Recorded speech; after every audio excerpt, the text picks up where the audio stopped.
Hello and welcome to this overnight taste challenge. I have two Kentucky bourbon whiskeys. One is very famous. It's not really hardly available. It's not really available. Here's Jim Beam Kentucky Straight Bourbon Whiskey, sold at every liquor store in the world. Introduced in 1938. This is a half-size bottle, plastic, I know, rather glass, but they had them for $4.99 at Mathern's on a discount. So I bought two of these to make a whole. Jim Beam is cheap, but you don't see it for $9.98. Total Wine has it for $11.99, I believe. Okay, which is probably cheapest in this state. No age statement on the bottle. You look on the bottle, and nowhere does it say age 4 years, but it says it on the website, and it says it on the television and radio commercials. So it is age 4 years, but they don't put it on the label apparently because of some tax issue. If you put an age statement, it increases the taxes. That's what they told me at Jack Daniels. When I was in the tour, the guy said, we don't put an age statement because there's a tax you got to pay. And then we would have to, obviously, they would pass it on to the consumer. You always pay taxes. The companies don't pay the tax. They pass it on to you. That's what a lot of people don't understand. They say they need to tax these rich companies. This is real cork, real wooden cap, real obscure. They call this the Irish Setter bottle. Select stock, also known as the Irish Setter bottle. Bottled by Three Springs Distilling for Western Spirits, Bowling Green, Kentucky. It's a sourced whiskey. Don't really know who distills it. They don't say. We know it's from Kentucky. It's got no age statement, so it's at least 4 years old.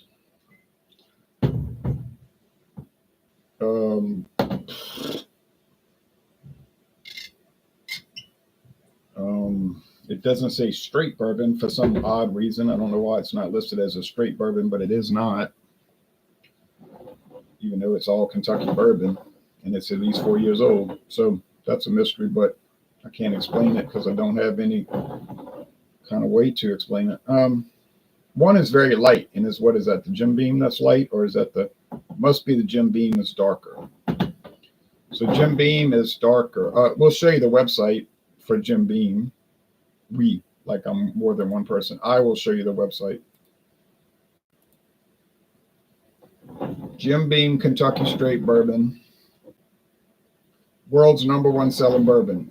Well, it's really the second best. Jack Daniels is the #1, but they call it a Tennessee whiskey. And so by Jack Daniels neglecting to call their product a bourbon, then Jim Beam can claim to be #1. Fine. Age twice what the law requires. Each sip reveals flavor of sweet caramel and, yeah, so the law requires 2 years, so it's age 4. This does not go back to 1895, like it's trying to imply there. It goes back to 1938. Jim Beam bourbon was introduced in 1938.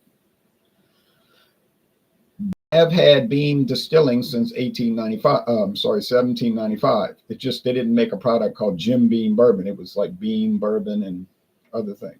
James B. Beam was a man who was part of the company, the director of the company in the 1930s when he got them rebuilt from a fire and from Prohibition. So they named a bourbon in his honor. And then I think he died in the 1940s. Could have been in the 50s. But anyway, it tells you right there.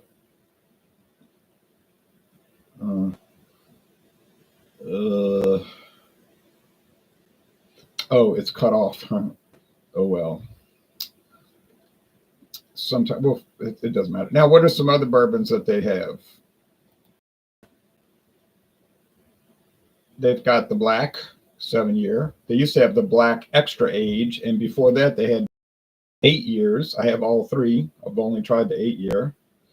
Double oak, I got a bottle, haven't opened it. Cut, got a bottle, have not opened it. Single barrel, no, I don't have that one.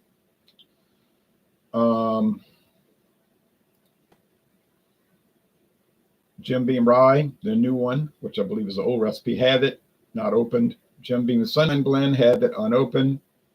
Winter Reserve, never bought it. Old Tub, David gave me a bottle. Thank you, David. Haven't opened it. Repeal Batch, I did open it, but it's all gone now. All gone. All right.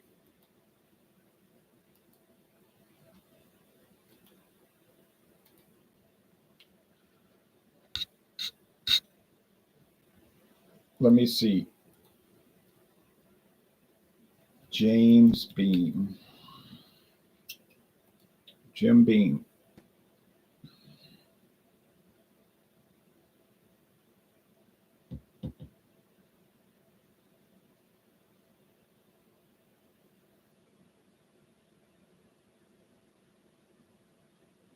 He died in 1947. That's right. I said it was something like that.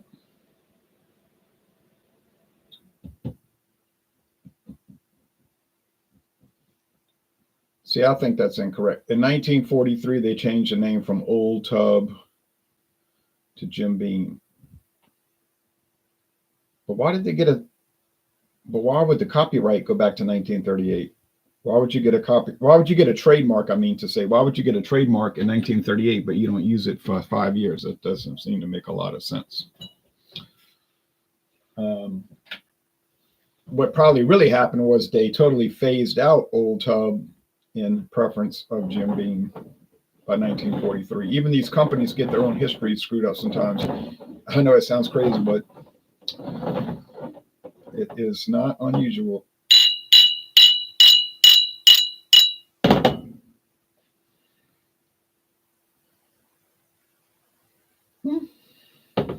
Smells almost like popcorn without the salt.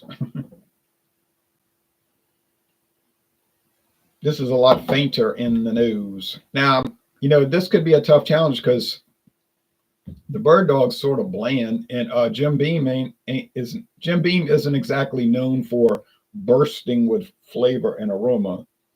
I mean, it kind of comes down on the blah side, which is why they got it for $11.98 a total one or more. All right.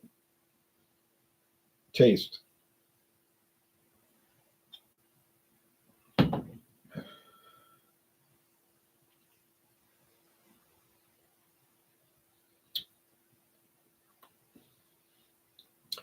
Does have a little bit of that green wood and cellar mold. Black mold. Oh, I'm not even kidding about that. It sounds like a joke, like I'm trying to, like people do with vitamin C. I forgot to take it.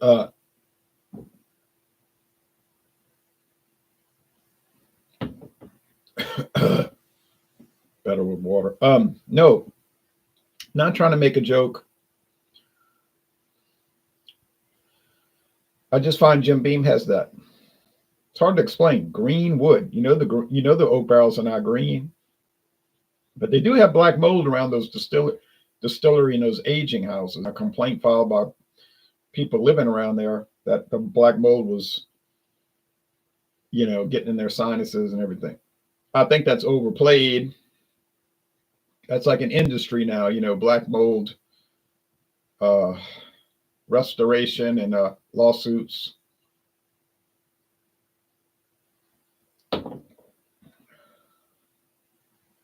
This is like sugar water, a little vanilla, little oak barrel. So I paid $4.99 for the Jim Beam half-size bottle, so that's $9.98 for a whole bottle. 2 halves make a whole. Bird Dog, Walmart had it on closeout for $9. I'm sorry, $10. Sorry about that. $10 even. Why would they sell it so cheap? It runs about $19.99 or higher. I'll tell you why they sold it cheap, because they wanted to get rid of it. Because people weren't buying it, obviously. Hey, I took advantage, no problem. Of course, sometimes Walmart does inexplicable things, like they'll do a closeout, then you'll see the bottle again. 2 years ago, I bought Evan Williams 1783 American Heroes Edition. I got it for $9 plus tax. $9. I said, why would they get rid of it? And now I go to Walmart last week to do something else, not buy liquor. And they had a whole shelf full of Evan Williams, and then the 1783 American Heroes edition for the full price. I said, now figure that out. I think sometimes their system has a glitch. Now I'm not kidding. Again, I'm not joking. I think there's like problems with their computerized system, and it does things that it shouldn't do. Like discount Hornitos Cristalino, which runs like $39 for $10. That was what, 2 years ago also. $10. Well, it was all gone in 2 hours. And I was working with a lady, and she said, when I get off of work, I'm going to go see. She said, but I know it's going to all be gone. I said, that's probably true. But there was a bottle pushed way to the back of the shelf. And when she looked down there, she saw it, and she pulled it and she bought it. She said, yeah, now I might not open this bottle up for 10 years because I got so much tequila. For $10, there's no way I'm passing that up. I said, I wasn't either. And I didn't need any clear tequila. I had so much already. But I'm not going to, if it's a $39 bottle and they got it for 10, I'm not passing that up. That's not happening. Which is why I got shelves full of liquor, because I keep running across these crazy deals in Louisiana, which are hard to explain. Now, in this case, Drewski Brewski says, cheers, Ronald the Riot. Cheers to you, Drewski Brewski. In this case, they're very close. Is Select Stock better or worse than Jim Beam? No. And vice versa. They just about the same, kind of regular. So you may as well get whatever one is cheaper. And you definitely don't want to go on a search. Like, you would never go searching for these. Well, in the case of Jim Beam, you would not have to search because, like I just said at the beginning of the video, it's sold at every liquor store in the world, which is true.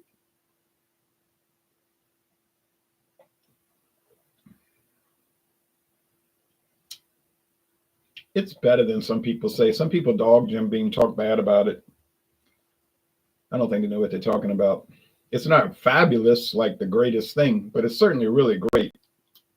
It really is well made now. Hey, they've been making it bourbon since 1795. I mean, I know everybody knows they're going to have inexpensive, medium price, and some super price ones for the, the connoisseurs. So, hey, all right, Jim Beam, got it. Whew, scary. So that puts me at 7 wins, 4 losses out of 11. 7 wins, 4 losses. You say that's not a good record. Oh, no, I'm not claiming that it's a good record. I'm claiming that that's what's going to happen with this challenge. Because the Bird Dog tastes like everything else, more or less. It doesn't distinguish itself, which makes it very difficult to get it correct, which bolsters my argument of why are you paying us these exorbitant prices for bourbon, which in many cases is not, I don't see that's justified. No, that's me talking. Okay.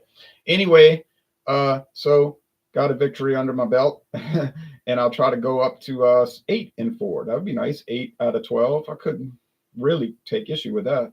All right, y'all take care now. Bye-bye.